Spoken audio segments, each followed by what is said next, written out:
Pakistani drama Duniyapur में देखेंगे कि इसमें धमाकेदार ट्विस्ट आया है, तो बने रहिए। तो हम जानेंगे कि आफ्ताब क्या शर्त रखता है नवाब को वापस करने की। तो उसकी 2 शर्त होती हैं, वो कौन सी शर्त होती हैं तो वो आगे पता चलेगा। और क्या नौरोज जो है वो उसकी शर्त मान लेगा नवाब की खातिर, तो यही सब हम जानेंगे। तो बने रहिए। होता क्या है कि जब सामिर और नवाब दोनों नवाबों पर चढ़ाई कर देते हैं लड़ाई की, तो वो अपने आदमी लेकर आपस में सब लोग दोनों तरफ से फायरिंग होती है और उनके भी लोग मर जाते हैं, इधर से नवाबों के भी बहुत सारे लोग मर जाते हैं। तो होता क्या है कि जब सामिर और नवाब दोनों एक दूसरे अलग अलग होकर एक इधर से और एक उधर से फायरिंग करते हैं, तो होता क्या है कि जब सामिर अंदर महल के अंदर चला जाता है जहाँ पर नवाब की बेटी जो होती है वो सो रही होती है, तो वो खंजर ले रखी है हाथ में और वो उसके पेट में घोंप देती है और वह सामिर जो है नीचे गिर जाता है। फिर और दूसरी तरफ हम देखेंगे कि इसमें नवाब जो है वो भी वहाँ पर घायल होकर गिर पड़ता है, जिससे कि सब लोग ये समझते हैं कि वो दोनों बेटे उसके मारे गए हैं। फिर वहाँ से सब रफ़ा दफ़ा हो जाती है और सब शांति हो जाती है। फिर नवाब के आदमी जो हैं सब आपस में इधर उधर देखते हैं, तो वहाँ पर नवाब गिरा पड़ा मिलता है जो गंभीर हालत में होता है। उसको लाकर वह अपने कुत्ते के घर में लाकर बंद कर देते हैं और वह फिर उसको वो बहुत ही चीखता है और कहता है कि तू अगर असली शेर है तो मुझसे मेरी बेड़ियाँ खोल कर देख और मुझसे सामने से लड़ कर देख, और ऐसे तो कुछ नहीं होता है। तो उसको वहाँ पर कैद बना लेते हैं, वो उसको छोड़ते नहीं हैं।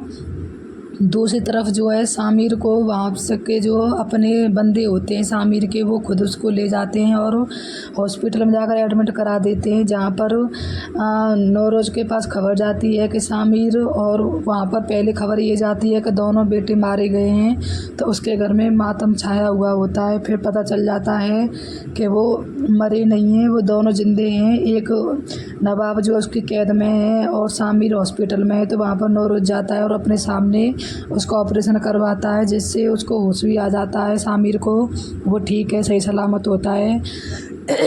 जब नौरोज उस पर चढ़ाई करने की तैयारियां कर लेता है सारी नवाबों के ऊपर, तो नवाब जो है आफ्ताब के बाबा का फ़ोन आता है नौरोज के पास और कहता है कि हम कोई खून खराबा नहीं चाहते, हम तुमसे बैठकर बात करना चाहते हैं, हमसे आओ और मिलो और अकेले आना, कोई होशियारी मत दिखाना। तो इस पर ये बात सुनकर जो है फिर वह अपने बंदों से मना कर देता है नौरोज और खुद अकेला जाता है। जब वह जाता है तो उसकी शर्त होती है कि पहली शर्त तो ये होती है कि सारा जो हमसे तुमने जो छीन लिया है दुनियापुर का जो हक है वो सब कुछ हमारा होगा। तो वो कहता है ठीक है मैंने दिया और नौरोज नवाब को छोड़ दो। फिर वो कहता है कि सुन तो लो पहले, दूसरी शर्त मेरी ये है, मतलब आफ्ताब के बाबा कहता है इस बात को कि मेरे लिए अपनी बेटी का निकाह कर दे। तो इस पर जो नौरोज आग बबूला हो जाता है और वह उसका गलेबान पकड़ लेता है और कहता है तुम्हें शर्म नहीं आती, तुम क्या कह रहे हो। तो वह कहता है कल अगर ये शर्त कल शाम तक नहीं मानी तो शाम को 5 बजे तुम्हारे हवेली के सामने तुम्हारे बेटे नवाब की लाश पड़ी होगी और नहीं तो कल बारात लेकर हम आ जाएंगे। तो ये शर्त उसने दोनों रखी हैं। अब इस पर पता चलेगा आगे कि होता क्या है। जहाँ तक पता नहीं है वो कौन सी शर्त मानेगा या नहीं मानेगा। ये बात जो है आफ्ताब नवाब से कहता है कि तेरी बहन का निकाह मेरे बाबा से होने वाला है, तो वो कहता है कि मुझे मरना मंजूर है लेकिन मेरी बहन का निकाह और तुम्हारे बाबा से कभी नहीं होने दूंगा, चाहे जो भी हो जाए, चाहे मुझे खुद मरना पड़े। तो ये बहुत ही धमाकेदार ट्विस्ट कहानी